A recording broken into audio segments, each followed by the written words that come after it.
Yo, what's up guys? It's Noah here, and in today's video, we're going to take a look at the Week 14 NFL slate on Draftkings and Yahoo. Going to do a position-by-position breakdown of this week's main slate. Like we always do, we'll start off at quarterback, we'll work our way through each position, go to tight end. I'll talk about the guys that I'm really interested in for this week. Obviously, I'm not going to talk about every single player on the slate because I don't want this video to be, 2 hours long. I'm really going to try and condense it down to, the 5, 6, maybe 7 guys that I'm targeting at each position, the guys that I've really keyed in on as the week's gone on. I'm recording this video on late Thursday night. I'm going to upload it to YouTube on Friday morning. So really, these are my final thoughts. There's really not a ton else that we're waiting on. I mean, there's some injuries we'll have to keep an eye on. Like some guys are questionable, or at least, we've seen guys not practice throughout the week. Like some guys have been limited. Some guys have missed a couple of practices.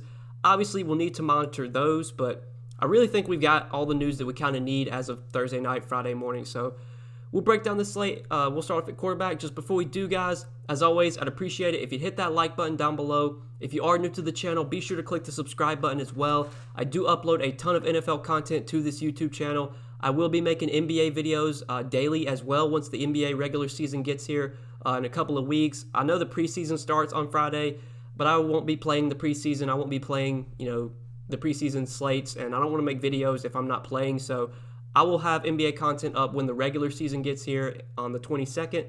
I'll still be making NFL stuff as well, even when NBA goes on. I'm going to have a ton of content coming up on the channel, or coming to the channel, so be sure to hit that subscribe button, click the notification bell, so that way you do get notified every time I upload. And if you really enjoy my videos, lastly, you can check out the Patreon, link down below in the description if that does interest you. If you want to get more content from me, you want to see more that I do have to offer, the Patreon is linked down below. You can check that out if you are interested. But let's go ahead and start off at quarterback for this week's slate. So at the top, we got Patrick Mahomes. He's the most expensive option on both sites. He is $8,100 on Draftkings. And then if we look at Yahoo's pricing, you got Patrick Mahomes coming in at $40 over on Yahoo. So I think Patrick Mahomes is my number one QB on this slate. I think if I can pay up at the position, Mahomes is the guy that I'm most confident in. Like Russell Wilson, Kyler Murray, I've played those guys a lot this year, but they have definitely been struggling as of late. Russell Wilson, we've seen the Seahawks playing a lot better defense recently. We've also seen, Seattle running the ball a little bit more.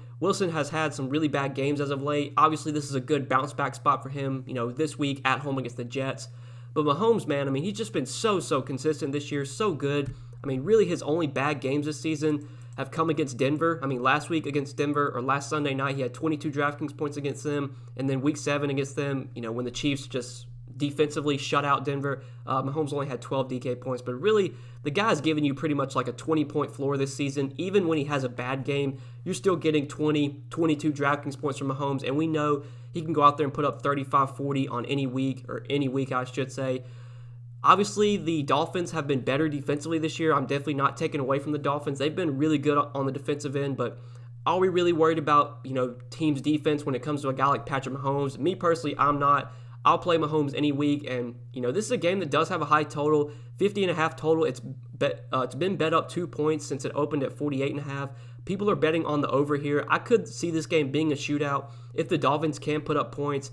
I like the over in this game. I like a lot of plays in this game on both sides. Really like Patrick Mahomes. I think if I can pay up at the quarterback position, especially when you talk about like stacking options, you can stack up Mahomes with Tyreek Hill. You can stack him up with Travis Kelce. I think Mahomes is the guy that I want to go to at the top. I do prefer him like over Russell Wilson, over Deshaun Watson. If I'm going 7K and above, he's definitely my favorite option. I do want to mention Kyler Murray, though. Kyler has seen his price come down quite a bit. He's only $7,200 on DK. The price has come down to only $34 on Yahoo. Obviously, Kyler has been struggling recently. He hasn't been running as much as we saw at the beginning of the year. Last 3 games, he's only rushed the ball 5 times a game, which is not normal for Kyler. Normally, he gets 10, 12 rushing attempts. Normally, he averages like 40 or 50 rushing yards per game. Last 3 games, just 15, 31, and 15 rushing yards. That's obviously a concern. I know he's been dealing with a shoulder injury, but he's been getting full practices in. I'm not really, I think the shoulder injury is, somewhat of a concern, but the fact that he's getting full practices in just makes me not too concerned about it. He's fully healthy right now. If I had to guess, if he wasn't fully healthy, I feel like he wouldn't be playing, but that's just me. So even though he's been struggling lately, I do still like Kyler Murray. I like that the prices come down. The Giants, kind of like the Dolphins, are another team that's been a lot better defensively this year, but Are we really worried about, a defense when it comes to a guy like Kyler Murray, another guy that I think is matchup proof at this point? The dude just has so much upside. We haven't seen like a big upside game from him just as of late, but he can still go out there and throw for 250 yards, 3 touchdowns, give you 50, 60 rushing yards and a rushing touchdown. I know the rushing upside, and it's kind of fallen recently, but I feel like it could really just turn around at any point. Like, eventually Kyler's going to have a big game. I'm going to be on him once again. He was really low owned last week. He was really low owned the week before that, and I'm sure he's going to be once again pretty low owned this week. So I do like Kyler Murray in tournaments. Paying up at quarterback for me, it's definitely Kyler and Mahomes. I think those are my 2 favorite options overall at the quarterback position, at least at the top. But then once you get to this mid-range, one guy that I really like in the mid-range, love this matchup for him, Justin Herbert at home against the Falcons. This is a Falcons team that I've just targeted all season with quarterbacks, with wide receivers. Like, they just haven't been able to defend the pass. I'm pretty sure they've allowed like the most or second most fantasy points to quarterbacks. I think, it's about the same for wide receivers as well. It is a great spot for Justin Herbert. Definitely a big, bounce back week should be in line for him. He really struggled last week against the Patriots, but the Chargers offense was just terrible in that game. Pretty much everyone was bad. Nobody had a good game. Like, even Keenan Allen, Austin Eckler, they both were really disappointing last week. I would expect a big bounce back game from Herbert this week. This is another game that I think has a lot of stack potential. I think it has a lot of shootout potential. The total isn't as high as I thought it would be. We're only seeing a 49.5 total. I thought this game would have upwards of 52, 53 total. Only 49.5, but I think it could go over that total. Both of these offenses can put up points. Both of these defenses haven't been great this year, especially the Falcons defense. I like Justin Herbert a lot. I love Keenan Allen this week, so I'm definitely going to be looking to stack up Herbert and Keenan Allen.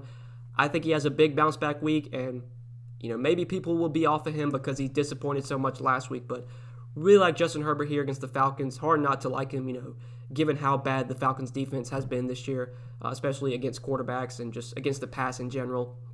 But once you get past like the 6K range, talking about value plays, there are a couple value plays that I do like at quarterback this week. There are some cheap options that I'm targeting. Mitchell Trubisky, I liked last week, and he didn't have the best game overall, just 14 DK points against the Lions, but he gets another favorable matchup this week at home against the Texans. I know the Texans have been god-awful against the run this year. David Montgomery's in a very favorable spot once again, but they haven't really been great overall against the pass either. They've just really struggled defensively in general. I do like Trubisky at 5,600. This is a guy that, when he starts, we've seen in games that he has started this year, he has some fantasy upside. He does have 2 games over 20 Draftkings points in the 4 games that he has started this season. In the 5 games he has started this season, 2 of those games he has over 20 Draftkings points. He hasn't had some great matchups. Like, the Giants have a good defense. That wasn't the best spot overall for Trubisky. He did do really well week 1 against Detroit. He did good against Green Bay, kind of in garbage time, but he still managed to have a good game against Green Bay. It was surprising to see him struggle as much as he did. Well, he really didn't struggle against the Lions. He just didn't score the touchdowns. Like, David Montgomery had 2 touchdowns last week. If you give those 2 touchdowns to Trubisky, he's going to finish with, over 20 fantasy points. If Dave Montgomery goes out there and has 100 yards and 2 touchdowns, then that probably means that Trubisky's not doing well. But, if David Montgomery's going to wind up popular again, I don't know if that'll be the case since his prices come up. But I do like Trubisky at 5,600. He's really cheap on both sides. I like stacking him up with Allen Robinson. I think Trubisky is a guy that I will have some exposure to in tournaments this week. But one of my favorite values overall at the quarterback position, I think he's going to be popular, but, not too popular to where I would want to, avoid him. That's Jalen Hurts. Jalen Hurts only 5,100 on Draftkings. He is also very cheap on Yahoo. He's, one of the cheaper quarterbacks that is actually starting. He's only $22. He's close to minimum salary for a quarterback over there. So we've already gotten word that Jalen Hurts is going to be the starter this week for the Eagles, and it's not going to be like a scenario where we see Hurts play a few snaps and then Carson Wentz comes in. Like, Jalen Hurts is going to be the starter. Carson Wentz is going to be on the bench, and the only reason that Wentz would come into the game is if they, for some reason, decide to bench Hurts, which I don't think will happen, or if Jalen Hurts gets hurt, then that's really the only reason that Carson Wentz is going to come in. So it's going to be Hurts' game the entire game. Assuming he doesn't, just go out there and completely shit the bed, he's going to play the entire game. The Saints have a good defense. This isn't the greatest spot for Hurts to make his first start, but at least he's at home. He's really cheap, which is one of the main reasons I like him this week. This is a guy that does have rushing upside, and that is something that I always look for my quarterbacks, especially when we get quarterbacks this cheap that have rushing upside. Like whenever Taysom Hill got named as the starter, I think it was week 12 or week 11, I can't remember. I played him in my main lineup. He was super cheap that week. He was like 4,800. And, he only had like, I can't remember what his finishing line was. He only had like 150 or 200 passing yards. But the rushing upside, that's why I like Taysom Hill. He had 2 rushing touchdowns in his, his first start this season. Not saying that's going to happen here with Jalen Hurts, but, I kind of consider Jalen Hurts a similar guy to like a Taysom Hill. They'll use him near the goal line. He can, run a lot of read options. Look, he's just a mobile quarterback. He's only 5,100. The Eagles are probably going to be playing from behind in this game. They're going to have to throw. Hurts looked good last week against Green Bay when he did get limited time on the field. He was able to complete a long touchdown to Greg Ward. I like Jalen Hurts at 5,100. I think he can easily pay off this price tag now that he is the starter. I think, he's probably going to put up 18 to 20 DraftKings points, if not more, and we're going to see his price rise next week. So we do want to get on him now while he's only 5,100. The price is definitely going to go up, assuming that he does have a decent game, which I think will happen.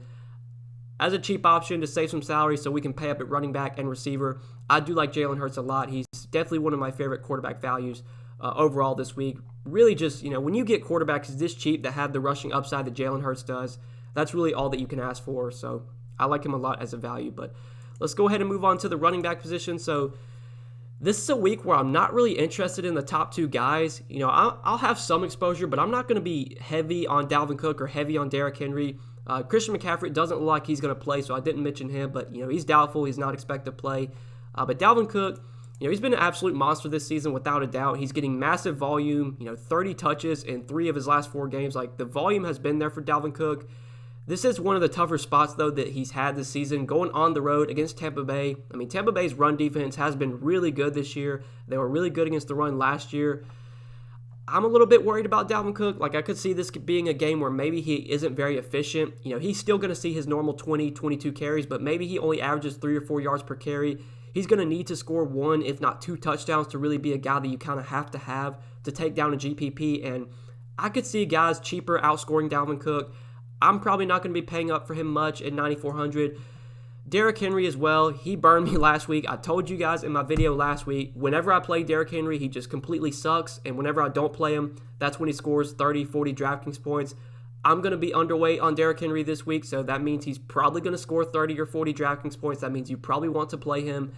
I just can't get this guy right. Whenever I play him, he sucks. Whenever I don't play him, he smashes. It's just how it goes. So I'm not playing him this week, which means he's probably going to smash.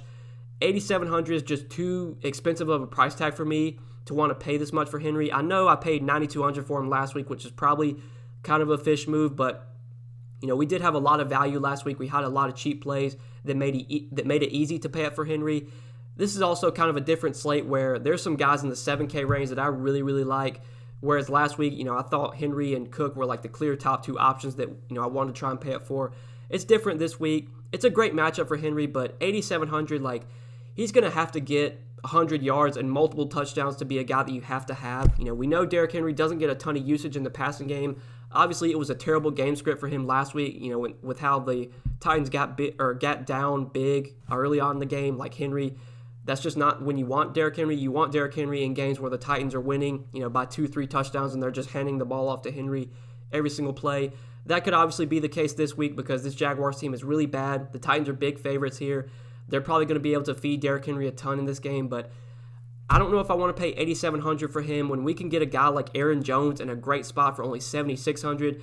I'd rather save salary and play Aaron Jones. I think Aaron Jones is one of my favorite pay-up options at running back this week and definitely one of my favorite plays overall, man. So against the Lions, this is a team that I've looked to attack with opposing running backs all season. I'm pretty sure in terms of fantasy points allowed, the Lions have allowed the most fantasy points to running backs this year. They've allowed a ton of rushing yards, a ton of rushing touchdowns. They've just been the team you want to pick on with running backs. And we saw in week 2, not saying that's going to happen again, but in week 2, Aaron Jones went absolutely nuclear against the Lions.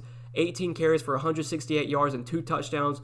Also had 4 catches for 68 yards and a receiving touchdown. Had 48 DraftKings points when he faced the Lions in week 2. This is a Lions team that just can't stop the run. I expect Aaron Jones to be very efficient with his touches. The touchdowns are something that has really been inconsistent for Aaron Jones. We've seen a lot this season when the Packers get down to the goal line, they are not just going to turn around and hand it off to Aaron Jones. They've been running, freaking plays where like Aaron Rodgers will roll out and he'll throw to Devontae Adams. Like, I don't know why, but it seems like whenever the Packers get down to the goal line, like they just don't want to run the ball. They just want to throw it, which is obviously tilting if you play Aaron Jones, but maybe with how bad this Lions run defense is, like they'll just run the ball a ton this game. I mean, they are big favorites. They're expected to win by, I think, like 7 or 8 points in this game. They should be playing with a lead a lot, or for most of the game. Like, if there was ever a spot for Aaron Jones to put up, a massive 30, 35-point game, it's definitely here against this Lions defense. I know he had a big game last week against Philly, but I really don't want to look too much into that. He did have a 77-yard touchdown run late in the game, like in the fourth quarter when it pretty much was meaningless. If he doesn't get that 77-yard touchdown run, then he's really going to disappoint. He really should have had a bad game last week if it wasn't for that long touchdown. I honestly wish he would have had a bad game last week, so that way his ownership would be even lower this week. I'm pretty sure Aaron Jones is going to be popular, but I love the spot for him. He should absolutely smash against this Lions team. For only 7,600, like, he's the guy that really stands out to me at running back. He should not be 7,600 and Derrick Henry be 8,700. Like, Aaron Jones can easily outscore Derrick Henry this week. So, given the savings, Aaron Jones is a guy that I do like a lot at the running back position. And, James Robinson for 7,500, I don't mind either. Like, Robinson has been getting just massive usage this season. It doesn't matter if they're playing with a lead, if they're playing from behind. James Robinson is going to be on the field. He'll be out there catching passes if they're playing from behind, and if they're playing with a lead, they'll feed him the ball 20, 25 times. Tennessee's defense has really struggled, especially as of late, so I don't mind Robinson either. I do prefer Aaron Jones over him, but Robinson's definitely in play. Austin Eckler is a guy that burned me last week, but I'm going to be right back on him this week at home against the Falcons. This Falcons team has always struggled against pass-catching running backs. They haven't been as bad this year defending pass-catching running backs, but still, with the amount of volume that Eckler gets in the passing game, like, he's just an auto play for DraftKings for me, especially when his price isn't too high. And at only $7K, like, that's still probably too low of a price tag for Austin Eckler when the guy's getting, 20-plus touches in games that are actually competitive. Obviously, last week he only saw 12 touches, but, I mean, they lost freaking by 45 points. Like, you're not going to have Eckler out there, in garbage time when they're down 45. I'm pretty sure he barely even was on the field in the fourth quarter. Like, that was just a terrible game from the Chargers. I don't want to look too much into that. In games that are competitive, which this one should be, we should see Austin Eckler getting 12 to 15 carries, 8 to 10 targets. Like, his usage in the passing game is just what makes him so valuable on DraftKings given its full PPR scoring. I like him a lot here at home against the Falcons. I think at 7K, he's another guy that I want to get some exposure to in that 7K range. Him, Aaron Jones, Robinson, those are probably my favorite pay-up options at running back this week. But once we get down to the mid-range, you got Ezekiel Elliott, who I guess is one of the big injuries we'll need to watch. He's been limited in their last 2 practices. I'm assuming that he plays this week, but obviously if he were to sit, that would make a guy like Tony Pollard a very good play. But assuming Zeke does play, I mean, against the Bengals, a team that has always struggled against the run, like, Zeke's been terrible since Dak went down. You look at Dak got injured in that Week 5 game against the Giants. So pretty much Week 6 through now, I mean, Zeke has not been good at all. Less than double-digit DraftKings points in like 4 of his last 7 games. I mean, this Cowboys offense has just been really bad as a whole. But if there was ever a spot for Zeke to finally get going, to finally have a big game, to have like a 100-yard, 2-touchdown game, I mean, this is it against this Bengals defense. This Bengals defense has been terrible against the run. They've never been able to do well against the run. I like Zeke here at 6,600. We know the volume is still going to be there. I mean, even last week where they lost 17-34, he still got 22 touches. Like, he's going to get the carries if they're near the goal line. We know Zeke's going to be the guy punching it in. Even if they're down, which I wouldn't expect to happen, but even if they're down and playing from behind, like, Zeke will still be out there catching passes. I do like him at 6,600. I think he is a guy I'll have some exposure to in that mid-range. David Montgomery, want to mention him as well.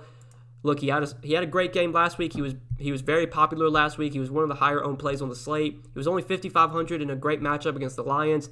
He gets another great matchup this week at home against the Texans. The Texans are another team that has just been killed by the run this season. Montgomery is priced up, though. He's up to 6,500, so I still do have interest in him for sure. I don't think he's going to be nearly as popular this week as he was last week, which does make him very intriguing to me. I will have some exposure to David Montgomery for sure in tournaments. I think, if he does wind up popular, the way you leverage off of Montgomery is you just play Mitchell Trubisky, you play Allen Robinson, and if Montgomery doesn't have a 2-touchdown game like he did last week, then he's probably going to disappoint. But still, the matchup is so good. I want to have exposure to David Montgomery this week. On DraftKings 6,500, he's not as appealing there, but I still have him in my player pool for sure. On Yahoo, though, I think that's where David Montgomery looks really good. He'll probably be more popular over there because he's so cheap, but $19 is a very hard price tag to pass up for David Montgomery. They didn't raise his price enough. He was only $17 last week. They should have bumped him up to probably $25, $26. The fact that he's only $19 does make a guy like David Montgomery really stand out on Yahoo, but overall, it's a great spot for Montgomery against this terrible Texans run defense. He should have another good game, and I will want to get some exposure to him on both sides this week. But once we get past the 6K range, scrolling down to the 5K range, there is one guy that I really like here that really stands out to me. Myles Gaskin at home against the Chiefs he was kind of a popular play last week. People weren't sure if he was going to wind up playing, and then we got reports that he was going to be good to go later on in the week, and he was not limited at all. It was his first game back from injury, first game back from the IR. He hadn't played since week 8, and in his first game back, we saw Myles Gaskin get 23 touches, 21 carries, and 2 receptions. Should have had a way better game than he did. He got stuffed at the goal line so many times. I think he got stuffed at the goal line on 2 drives. He should have had 2 touchdowns last week. Should have had a way better game than he did. It was clear that, even though Gaskin was returning from injury, that he is still going to be their workhorse running back. I know that Ahmed's been out recently, or Ahmed was out last week. DeAndre Washington was out last week, and Matt Breida was also out last week. We'll have to keep an eye on the status of those guys. I'm pretty sure Ahmed's going to be out and Breida's going to be out. Or I haven't checked that yet. So Ahmed did not practice on Thursday, so he's not looking great for this week. Breida, I believe, did not practice either, if I'm not mistaken, but let me just check that, just to be sure. I didn't mean to pull up that. So Matt Breida, so he's on the COVID list. So Matt Breida's out, at least he should be. Salvon Ahmed did not practice on Thursday, so he's probably going to be out. I think DeAndre Washington, though, did get in a limited practice. Yeah, he was limited on Wednesday's practice, so I guess that's the one we'll have to keep an eye on. But even if Washington returns, or even if 2 of those guys return, I think it's pretty clear that Myles Gaskin is the Dolphins' workhorse running back right now. This is a Chiefs team that you can run on as well. I'm pretty sure they've allowed the 5th or 6th most rushing yards to opposing running backs this season. My only worry is that this is definitely a game script where maybe the Dolphins will be forced to throw. I mean, if they get down early to the Chiefs, will Gaskin come off the field? I don't think he will. He's been involved in the passing game this year. We've seen games where Gaskin will get 5, 6, 7 targets. I'm not too worried about the game script. Even if they get behind, I think Gaskin will still be involved. He's going to be their workhorse running back. I do expect, if they get down to the goal line, that Gaskin will be the guy punching it in. At only $5,600, the price tag is too low for Gaskin, in my opinion, for getting a guy that's probably going to see 20-plus touches at this price tag. Definitely like him in the 5K range. He's one of my favorite plays in that price range. I just think he's too cheap this week. He should not be this cheap, given how much volume he's getting right now.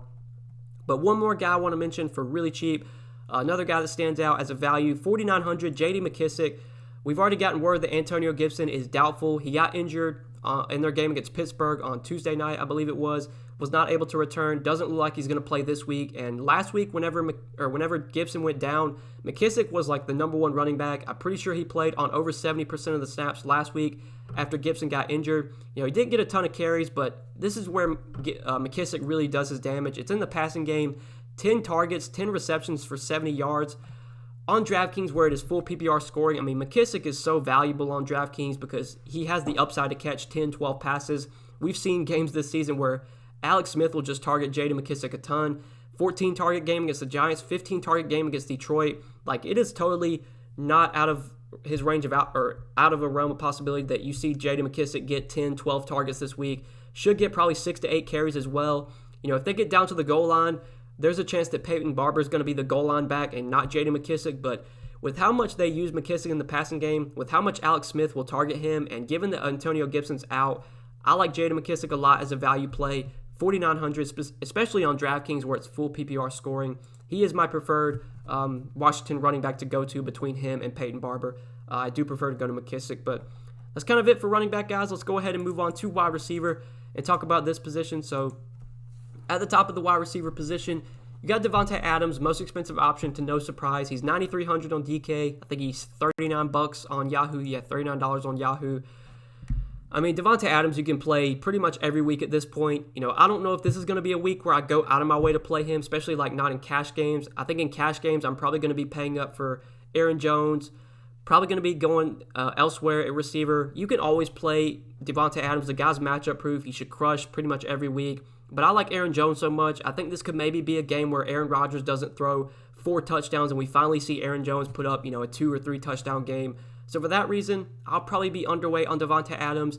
I think if I can pay at receiver, and I should have the salary to do so. I mean, we got Hurts as a cheap option. You got McKissic, Gaskin, cheap running backs you can go to. We should have the salary to pay up at receiver. I love Keenan Allen this week, $7,700 on DK, $30 on Yahoo. He's one of my favorite pay-up options at the receiver position. He was another guy like Justin Herbert, like Austin Eckler, that disappointed last week, but this is definitely a bounce-back spot for Keenan Allen. We talked about how good of a matchup it is for Justin Herbert. Well, same could be said for Keenan Allen. This Falcons secondary has just been terrible this season. They haven't been able to stop the pass. I think they've allowed the second most fantasy points to opposing wide receivers. Like, if there was ever a week for Keenan Allen to put up, a 35, 40-point game like he did against the Jets, this is going to be the week for Keenan Allen to finally, go off. He's kind of been disappointing the last 2 weeks, but this is definitely a bounce-back spot for him. At $7,700, the price came down a little bit. Maybe maybe he'll attract some ownership because of that. It is a really good matchup. I do expect Allen to get some ownership this week, but I love the spot for him against the Falcons. I think he's definitely my favorite pay-up option at wide receiver. Look, you could always go with Davante Adams. There's some other guys you could pay up for, but I really like Keenan Allen this week. He's my guy that over 7K that's probably going to get the most ownership, at least in my lineups, me personally, what I'm going to be doing. But like the Minnesota receivers, I don't mind. It is a much better matchup for them against this Tampa Bay secondary. Tampa Bay's secondary has been struggling really bad lately. I know they've been dealing with some injuries as well. Justin Jefferson for $7,400 feels like a hefty price tag to pay for Justin Jefferson, but the guy has been so good this year, especially as of late, so you could go there. You could also go to Adam Thielen. I think you get more upside from Jefferson, so I'd probably rather play him, but I don't mind either guy. Obviously, I would have Keenan Allen ranked ahead of those two guys, though. But then in the 6K range, I think Allen Robinson is definitely in play, especially if you want to stack him with Trubisky. Maybe if David Montgomery winds up really popular, that's a good way to get leverage in tournaments. So I do like Robinson. We will need to keep an eye on the status of Mike Evans. He is one of the big question marks heading into this week. I'm pretty sure he did not participate in Thursday's practice.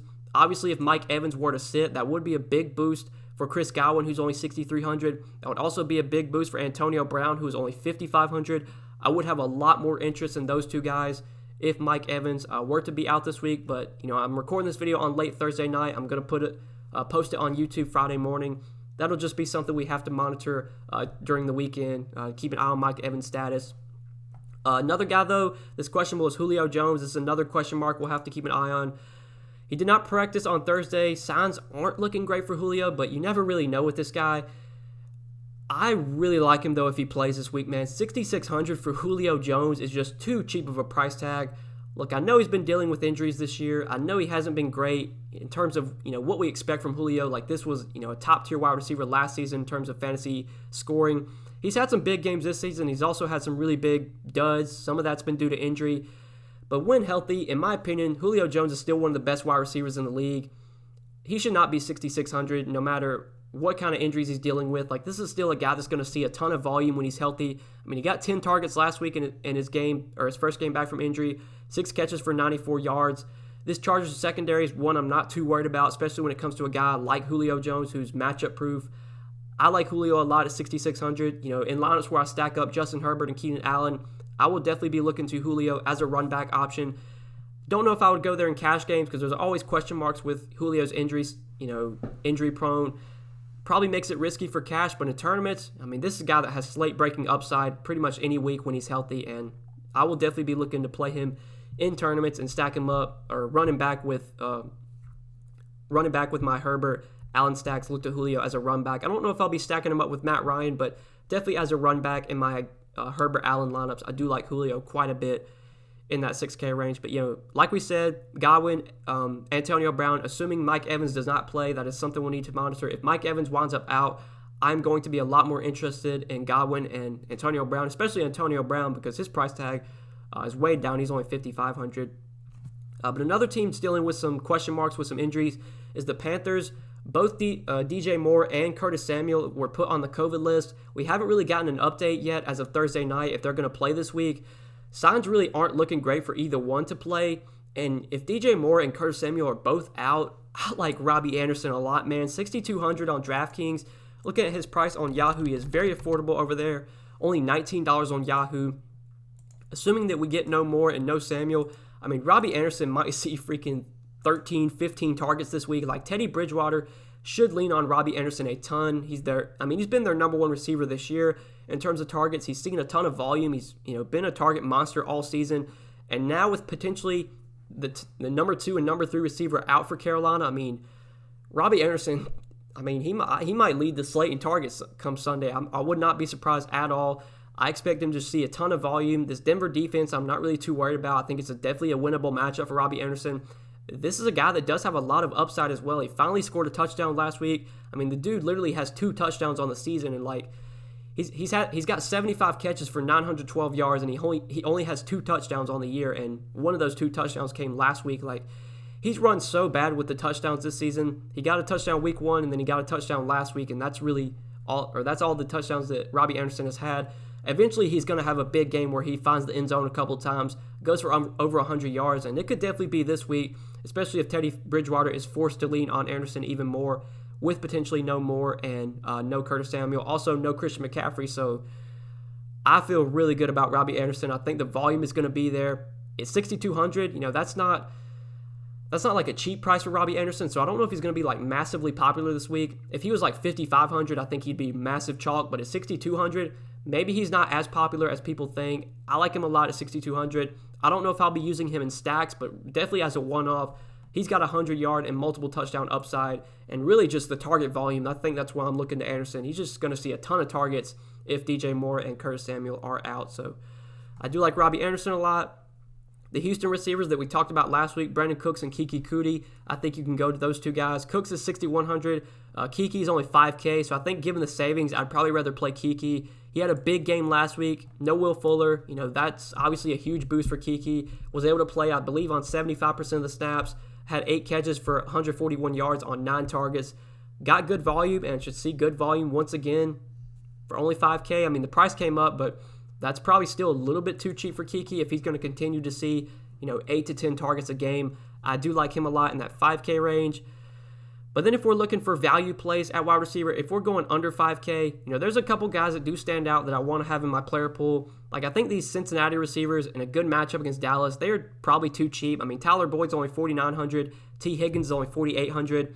I know with Brandon Allen or Ryan Finley, whichever one, I'm pretty sure it's been Brandon Allen recently. I saw they were making some, I can't remember if Allen got hurt, if they just they were going to make some, okay, so Allen he had a chest injury, but he did practice in full Wednesday. So I guess it's going to be Brandon Allen back under center. With Brandon Allen at quarterback, we haven't really seen Higgins or Boyd have big games. I know Boyd did have a long touchdown a couple weeks ago or last week. I can't remember. Yeah, it was last week. He had 1 catch, and it was a 72-yard touchdown, and then I think he got ejected in that game.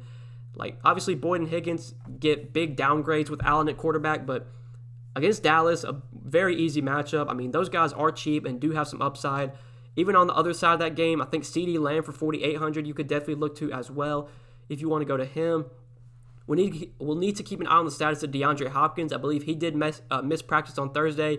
If DeAndre Hopkins were to somehow be out, I don't think that'll happen, but if he winds up out, I mean, Christian Kirk for $4,700 will become a very strong play if Hopkins is forced to sit. But 2 guys under $4K that I want to hit on. So Denzel Mims has already been ruled out for this week, which does bring Rashod Perryman into play for $3,900. Perryman's not a guy that I've really played much this year. I think the only time I ever played him was on a showdown slate. But this week, I do have interest in Perryman for $3,900. The guy has shown some upside this year, and with no Mims, I think there's going to be more targets heading Perryman's way. He's had some games where he's seen 7, 8 targets. I mean, Mims himself has been getting 6 to 8 targets a game, so you have to assume those 6 to 8 targets. Probably a couple will go to Perryman. Probably a couple will go to Jamison Crowder. Against the Seattle secondary that's been playing better, but still is not the best overall. I mean, they still have allowed the most fantasy points to wide receivers this season. It is a good spot for Perryman. We know the Jets are going to be playing from behind. They're going to have to throw a ton. With no Denzel Mims, I think it's likely we see Perryman get 7 to 8 targets, if not more. And, in games where he's been targeted some, or targeted a good amount, we've seen, he can go for 100 yards and multiple touchdowns. I do like Rashod Perryman at $3,900 with Mims out. And then Michael Gallup, another guy that I'm interested in at $3,800. I mean, there's just no reason this guy should be $3,800. He's seen 19 targets over their last 2 games. Andy Dalton obviously trusts Michael Gallup. He's been throwing him the ball a ton. He's had some tough matchups as well, like against Washington, against Baltimore. Now he gets to face the Bengals, a much easier matchup, probably one of the better matchups that this Cowboys team has had since Dak Prescott got injured. There's no reason that Gallup should only be 3,800. I don't mind stacking him with Andy Dalton in tournaments. Like, I think you can definitely do that. Run it back with T. Higgins. Run it back with Tyler Boyd. Like, that is a very cheap quarterback receiver stack that you can look to in tournaments. And, if you do that, you'll be able to pay up at running back, pay up for some other receivers. Even you can maybe pay up at tight end for a guy like Travis Kelce. I do like Gallup a lot. Another cheap option that I will be looking to at wide receiver this week. But I think we covered wide receiver, broke it all down. So let's hit on tight end real quick, guys, just before we do end the video. So I think tight end is pretty straightforward for me this week. With all the good value we have at quarterback, I like Hurts, I like Trubisky. With the cheap options we have at running back, Gaskin, McKissic, I'm interested in. You should be able to pay up at tight end. So I think this is definitely a week where I want to try and pay up for Travis Kelce as much as I can. Kelce is always in play, but especially on a week where we have some value at other positions. Look, the guy's just as good as it gets. I don't need to tell you to play Travis Kelce. I just think given how the slate is shaking out with all the value that's opening up, it should be easier to get in Travis Kelce at the tight end position. And anytime we can pay up for a guy like Kelce, I'm totally fine doing that. The guy has the most upside at the position by far. He scored 28 DraftKings points in 4 straight games. He has, 27 DK points. Yeah, 27 DK points in 4 of his last 5 games, Just been so consistent. Has 100 yards or a touchdown in 4 of his last 5 games. The guy has pretty much a 20-point floor at this point. Miami's got a good defense. They've been really good defensively, but are we worried about defense when it comes to a matchup-proof guy like Travis Kelce? I'm not worried about the Dolphins' defense. Like I said earlier, I think this game has some shootout potential. We're seeing the total rise in this game, and that's really all that I can ask for. We know Kelce is going to get the volume, going to see double-digit targets mostly every week, and because of the value opening up at running back, quarterback, even some cheap options at receiver, should be pretty easy to pay up at Travis Kelce. I do greatly prefer him over Darren Waller. I'm hoping that people chase the Darren Waller game from last week. I will definitely be playing Kelce over Waller this week. Kelce is by far my favorite pay-up option at tight end. But in the 4K range, if you're looking here, on the other side of that KC game, I do like Mike Gesicki for 4,500. Finally had a good game last week, 11 targets, 9 catches, 88 yards, and a touchdown. He is starting to grow a connection with Tua. We've seen Tua lean on Gesicki more than he was, when he first got, started. I think week 8 was when Tua took over at quarterback, and, we saw Gesicki really struggle, 2, 7, 6, 8 DraftKings points. But the last couple of weeks, 11, 23 DK points. He scored a touchdown in 2 straight games. The targets have kind of been there. He's seen at least 5 targets in 4 straight games. Now in a game where the Dolphins will probably be forced to throw more because they're going to be playing from behind against this good Chiefs offense. I do like Mike Gesicki at 4,500. I do like him in tournaments. You can stack him up.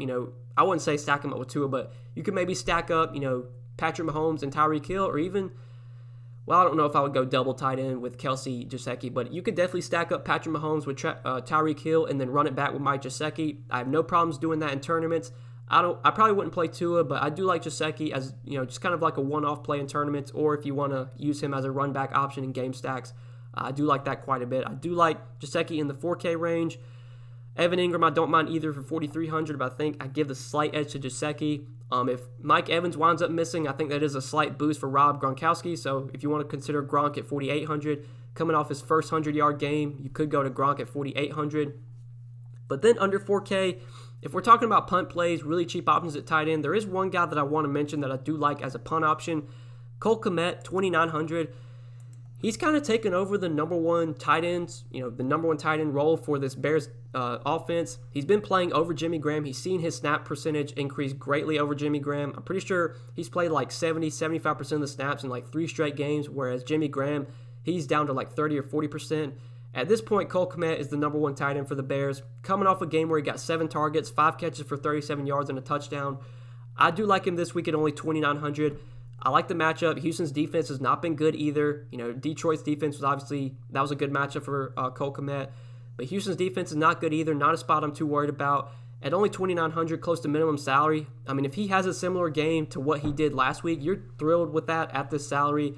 If I can't pay up for Travis Kelce or get to one of those 4K range guys, I'm totally fine punting at tight end with a guy like Cole Kmet. I think for 2,900, it's going to be hard for him to kill your lineup. I mean, he can easily get 5 catches, 50 yards, and a touchdown. If they're going to keep using him, playing him on over close to 70, 80% of the snaps, if he's going to be out there running routes, if he's going to be their number one tight end, hard to get away from him when he's only 2,900. I think he is a punt option that I will for sure have in my player pool this week. But yeah, guys, I think we covered tight end.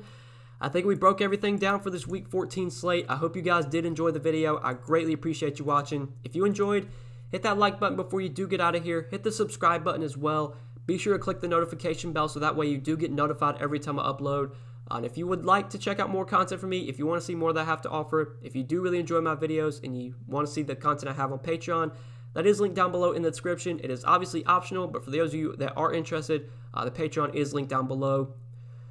But yeah, guys, best of luck this week. I appreciate you watching. I hope you did enjoy the video. Hope you win some money, and we will see you in the next one. Good luck this week, guys. Peace.